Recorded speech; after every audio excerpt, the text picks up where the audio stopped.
और उसके बाद फिर लास्ट में हम हेरी सेल ल्यूकीमिया की बात कर लेते हैं। तो हेरी सेल ल्यूकीमिया देखिए क्या है कि ये जब हमारा बी सेल है ना, इसमें जब परेशानी देखने को मिलती है ना, इसमें म्यूटेशन होता है ब्राफ बी राफ जीन में, तो हमको हेरी सेल ल्यूकीमिया देखने को मिलता है। अभी हम यहाँ पे बताते हैं। तो देखिए यहाँ पे प्रेजेंटेशन की वजह से इसका नाम पड़ा है हेरी सेल ल्यूकीमिया। हेरी लाइक हमको प्रेजेंटेशन देखने को मिलता है, ठीक। ये हो गया। और ये एडल्ट मेल में देखने को मिलता है। देखिए तो सारे जितने भी है एल को छोड़ के सब हमको एडल्ट मेल में ही कॉमनली देखने को मिलते हैं। अभी तक 4 की बात थी, अब देखिए पाँचों में सिर्फ हमारा एल ही होता है जो इस बच्चों में ज़्यादा देखने को मिलता है। और इसमें देखिए मेच्योर बी सेल ट्यूमर, तो ये मेच्योर बी सेल का ट्यूमर है। और मेमोरी बी सेल जो होता है ये ब्राफ म्यूटेशन हो जाता है, ठीक है। तो बी राफ म्यूटेशन इसमें हो जाता है और इसमें हमको मेच्योर बी सेल का ट्यूमर देखने को मिलेगा। और सेल है फिलामेंटस हेयर लाइक प्रोजेक्शन, ठीक है। तो इसमें देखिए सेल में फिलामेंटस हेयर लाइक प्रोजेक्शन देखने को मिलेगा, जिसको हम Fuji appearance on light microscope, देखिए लाइट माइक्रोस्कोप पे ये देखिए ये इस तरह से फिलामेंटस अपीयरेंस हमको देखने को मिला, ठीक है। इसी वजह से इसको हियरी सेल ल्यूकीमिया बोलते हैं। और peripheral lymph adenopathy is uncommon, तो इसमें पेरिफेरल लिम्फ एडिनोपैथी अनकॉमन होती है।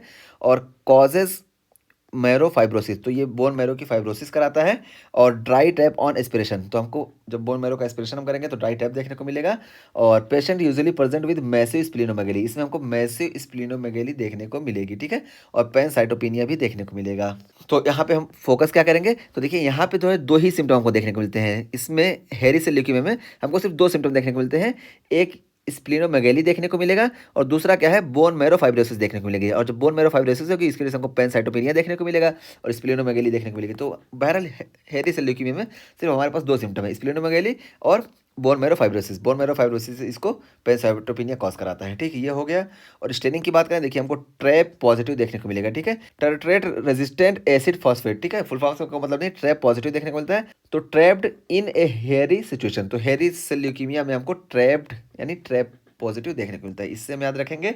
और यहाँ पे एक चीज़ और पॉजिटिव होती है जो यहाँ पे नहीं लिखा गया, इंपॉर्टेंट है, इस वजह से हमें लिख देना, एनेक्सिन पॉजिटिव हमको देखने को मिलता है, ठीक है। एनेक्सिन पॉजिटिव देखने को मिला। और उसके बाद फिर देखिए बता देंगे कि TRAP stain largely replaced with flow cytometry, और ये एसोसिएट होता है बी राफ म्यूटेशन से। हमें यहाँ पे बताया कि बी राफ म्यूटेशन से ही एसोसिएट होता है, ठीक है। ये शुरू में ही बता दिए।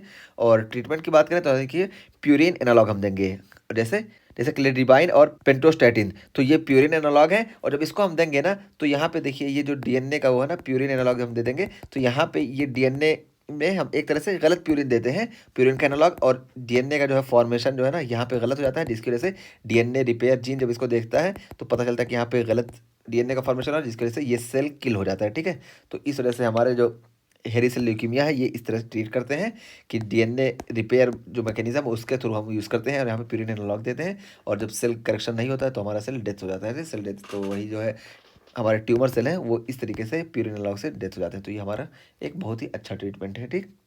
तो ये हमारा पूरा ल्यूकीमिया का टॉपिक कंप्लीट हुआ। इसमें हम सबकी बात कर लिए, एएलएल की बात की है, सीएलएल की बात कर लिए, एमएल की बात की है और सीएमएल की बात कर लिए, ठीक है। इसमें एक्स्ट्रा हेरी सेल ल्यूकीमिया की भी बात कर लिए, ठीक है। और सबके प्रेजेंटेशन की बात कर लिए। अच्छा यहाँ पे हम डायग्राम दिखाना भूल गए, तो देखिए यहाँ पे अगर हम इसकी बात करें एलएल में तो हमको लिम्फोब्लास्ट जो है बोन मैरो में बहुत ज़्यादा देखने को मिलेगा। यहाँ पे देखिए, ये देखिए दिखा दिया गया, बोन मैरो में लिम्फोब्लास्ट हमको देखिए बहुत ज़्यादा देखने को मिले, ठीक है। तो ये लिम्फोब्लास्ट हमको बोन मैरो में ज़्यादा देखने को मिला, पहली चीज़। और दूसरा देखिए स्मज सेल हम बात की कि स्मज सेल जो है क्रस्ट सेल होते हैं, वो स्मज सेल होते हैं, हमको सीएलएल में देखने को मिलते हैं। तो ये देखिए स्मज सेल है, देखिए ये क्रस्ट सेल, ठीक है। तो देखिए स्मज सेल हुए ये। और उसके बाद फिर हम बात की यहाँ पे देखिए हेयर लाइक प्रोजेक्शन हमको हेरी सेल ल्यूकीमिया में देखने को मिलता है, तो इसको हम दिखा दिए पहले ही। और फिर उसके बाद फिर देखिए और रॉड्स, तो ये जो एएमएल होता है इसमें माइलॉइड सेल जो होते हैं इसमें न्यूक्लियाई प्रेजेंट होता है और ग्रेन्यूल्स प्रेजेंट होते हैं, जब आपस में मिलते हैं तो ये और रॉड्स का फॉर्मेशन करते हैं। और ये देखिए और रॉड्स, ठीक है, ये देखिए और रॉड्स, ठीक है। तो ये और रॉड्स का फॉर्मेशन हो गया। और उसके बाद फिर यहाँ पे लास्ट में देखिए हम यहाँ पे बात करें सीएमएल में, तो यहाँ पे हमको बेसोफिल्स भी देखने को मिलते हैं। तो देखिए यहाँ पे देखिए सब कुछ देखने को मिलते हैं, न्यूट्रोफिल भी देखने को मिलेंगे, प्रोमाइलोसाइट, मेटामाइलोसाइट और बेसोफिल, सब कुछ देखने को मिलते हैं हमको इसमें क्रोनिक माइलोजिनस ल्यूकीमिया में या क्रोनिक माइलॉइड ल्यूकीमिया में। क्योंकि यहाँ पे हमारी जो प्रिकर्सर सेल्स है ना, खाली इसमें नहीं प्रॉब्लम देखने को मिलती है, यहाँ पे मेच्योर सेल बनते हैं और हर तरह के सेल हमको देखने को मिलेंगे, ठीक। तो बिल्कुल आसान हम कर दिए हैं।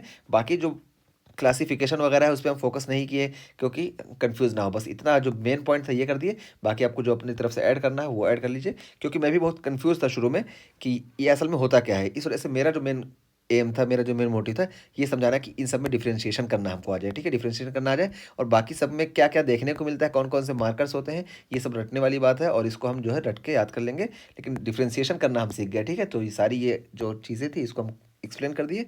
अभी भी कुछ कन्फ्यूज़न हो तो आप पूछें, हम उसका बिल्कुल जवाब दे देंगे, ठीक है?